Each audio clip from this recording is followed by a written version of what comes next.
आज हम पढ़ने वाले हैं एलसीएम और एचसीएफ कुछ नंबर के। एलसीएम और एचसीएफ में हम निकालते क्या है, तो हम दो चीज़ फाइंड करते हैं। एक निकालते हैं हम फैक्टर, दूसरा निकालते हैं मल्टीपल।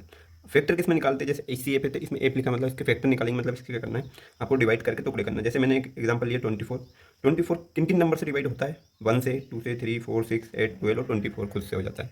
ऐसे ही एलसीएम होता है आपका क्या, मल्टीपल का, लीस्ट कॉमन मल्टीपल। मल्टीपल मतलब उसके गुणनखंड होंगे। तो 24 का मल्टीपल मतलब 24 का टेबल ही एक तरीके से, जहाँ तक भी आप कर सकूँ। जैसे 24 का मल्टीपल खुद 24 भी होगा, 48 भी होगा, 72 भी होगा और 96 भी होगा और आगे से बढ़ते चला जाएगा। तो ये क्या होते हैं, मल्टीपल। एक होते हैं फैक्टर। फैक्टर मतलब ये सारे नंबर इसको डिवाइड करेंगे, मल्टीपल मतलब ये नंबर इन सारे नंबर को डिवाइड करेगा। ठीक है, चलो आगे बढ़ते हैं। आगे हम देखते हैं एचसीएफ, जिसको हम बोलते हैं हाईएस्ट कॉमन फैक्टर, ये ग्रेड हम इसको बोलते हैं। और एचसीएफ को दो मेथड से निकाला जाता है। एक होता है आपका फैक्टराइजेशन मेथड, दूसरा होता है आपका डिवीजन मेथड। तो हमने कुछ एग्जांपल लिए हैं एचसीएफ निकालने के लिए, जैसे 42, 63, 140। एचसीएफ निकालना चाहो तो आप इसका डायरेक्ट आंसर भी दे सकते हैं। ऐसा नंबर जैसे ये 24 था, ये सारे के सारे नंबर क्या करेंगे, इस 24 को डिवाइड करेंगे। मतलब एक ऐसा बड़ा से बड़ा नंबर आपको लेना है। अब देखो एक है तो ये सारे नंबर आ गए, और यहाँ पे दो होते हैं तो अब कॉमन लेके हमें बताना पड़ता, जहाँ पे हमने पहले करा था उसमें। तो यहाँ पे देखते हैं, इसका फर्स्ट वाले का निकालते हैं एचसीएफ, कौन सी मेथड से, फैक्टराइजेशन मेथड। चलो तो हमने फैक्टर निकाल लेते हैं। जैसे 42 के अगर हम फैक्टर निकालते हैं तो क्या करेंगे, इवन नंबर है मतलब 2 से डिवाइड होगा, ये इवन नंबर नहीं है मतलब 3 से डिवाइड हो जाएगा, ये 2 से डिवाइड है। इसी तरीके से हम इसके फैक्टर निकालेंगे, 2 से डिवाइड होगा, ये 4 2 टाइम में और ये 2 1 टाइम। अब ये 2 से डिवाइड नहीं होगा तो हम इसको 3 से करेंगे, 3 7 21।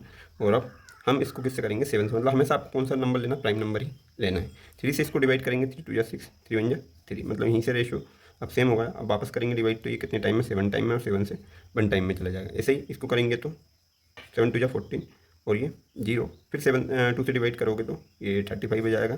अब ये 5 से डिवाइड होगा 7, और 7 से करेंगे तो हम, अब ध्यान रखना यहाँ पे हमें कॉमन देखना है। जैसे 2 यहाँ भी है और यहाँ भी है, लेकिन यहाँ नहीं है तो हटाओ लग, 3 यहाँ है, यहाँ है और यहाँ पे नहीं है, तो ये भी नहीं होगा। 7 1 2 3 जगह, तीनों जगह क्या हो रहा है, 7 आ रहा है आपका कॉमन। यहाँ भी 7 है आपका, यहाँ भी 7 है और यहाँ भी 7 है।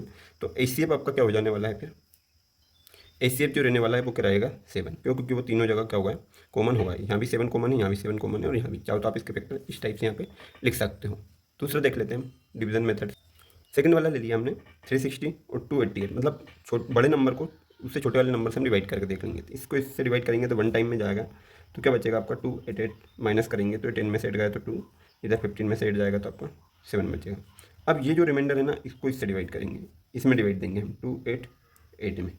कितने टाइम जा सकता है, 4 टाइम, है ना। तो 4 2 जा 8 और 4 7 जा 28, माइनस करोगे तो आपका कुछ नहीं बचेगा, क्या बच रहा है 4। ठीक है, क्या बच रहा है आपका 4। तो यही क्या हो जाएगा आपका एचसीएफ आ जाएगा 4। चाहो तो आप इससे इसमें भी दे देगा, डिवाइड कर देगा। चलो ठीक है, अगली वाली वीडियो में देखते हैं एलसीएम को।